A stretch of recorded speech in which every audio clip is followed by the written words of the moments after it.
মানুষ মরে যাওয়ার পরেও যে 7টা জিনিস তার কবরে পৌঁছায়, তার মধ্যে একটা হচ্ছে মসজিদান বানাহু, সে যে মসজিদ বানিয়ে গিয়েছে ওই মসজিদের সওয়াব। সুবহানাল্লাহ পড়েন। আপনি টাকা দিয়ে মসজিদ বানিয়ে দিলেন, ওই মসজিদে মুসল্লিরা নামাজ পড়ে, রোজাদাররা এসে ওখানে ইফতার খায়, তাহাজ্জুদ আদায়কারীরা তাহাজ্জুদ পড়ে, তাদের সওয়াবের কমতি হবে না, কিন্তু তাদের সওয়াবের একটা পার্সেন্টেজ সওয়াব যে ব্যক্তি মসজিদ বানালো তার আমলনামায় আল্লাহ ঢুকিয়ে দেয়।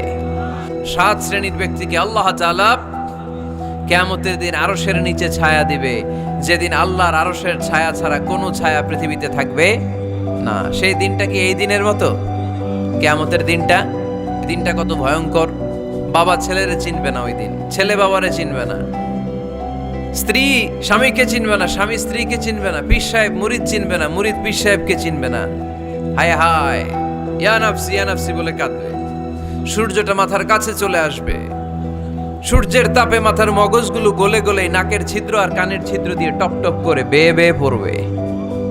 তৃষ্ণায় মানুষগুলো পাগল পাড়া, জিহ্বাটা বের হয়ে নাভি পর্যন্ত ঝুলতে থাকবে। সেদিন সবাই পাগলের মতো ছুটতে থাকবে, কোনো ছায়া নাই আল্লাহর আরশের ছায়া ছাড়া।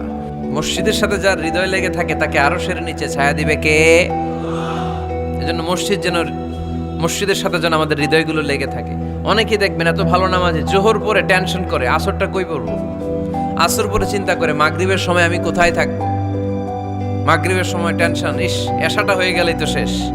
এরকম লোক আছে না নাই?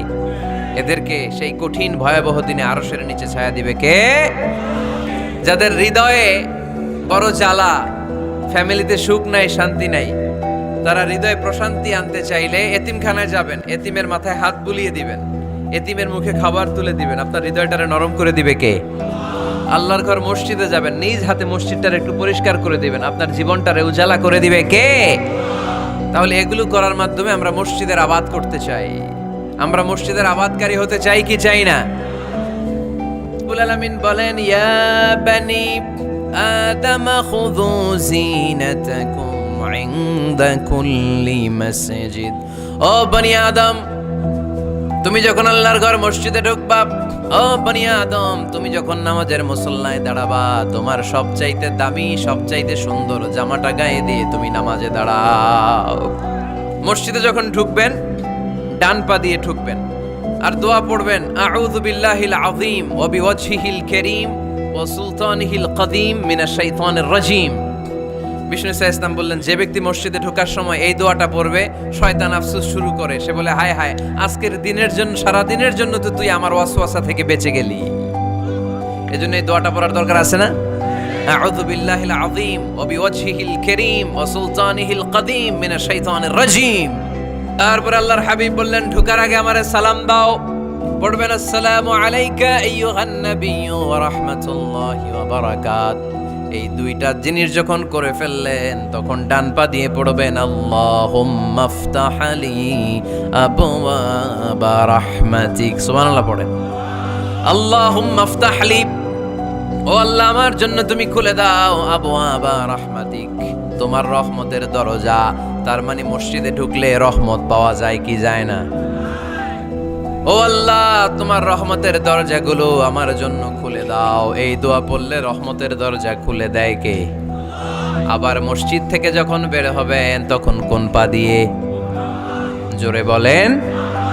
বাম পা দিয়ে কি পড়বেন? আল্লাহুম্মা ইন্নী আসআলুকা মিন ফাদলিক, ও আল্লাহ তোমার কাছে আমি তোমার পক্ষ থেকে ফদল চাই, মানে রিজিক চাই, রিজিক দেওয়ার মালিক কে? এজন্য আল্লাহ বলেন, ফাইদা কুদিয়াতিস সালাতু ফান্তাশিরু ফিল আরদি ওয়াবতাগু মিন ফাদলিল্লাহ। যখন তোমাদের সালাত শেষ হয়ে যায়, আল্লাহর রিজিক অন্বেষণের জন্য আল্লাহর জমিনে তোমরা ছড়িয়ে যাও। নামাজের সময় আসবেন, নামাজ শেষ বের হয়ে যান। আচ্ছা, তাহলে প্রথম সুন্নাত পেলাম, পবিত্র হয়ে ঢুকবো, ভালো জামা পরে ঢুকবো 2 নাম্বার। 3 নাম্বার, ঢোকার সময় কোন পা, বের হওয়ার সময় 4 নাম্বার, মসজিদে ঢুকেই 2 রাকাত। মসজিদে ঢুকে কয় রাকাত পড়েন আপনারা? তাহিয়াতুল মসজিদ, মসজিদে আপনি ওয়েলকাম জানাবেন, ঢুকেই 2 রাকাত পড়বেন, ওযু করলেই 2 রাকাত।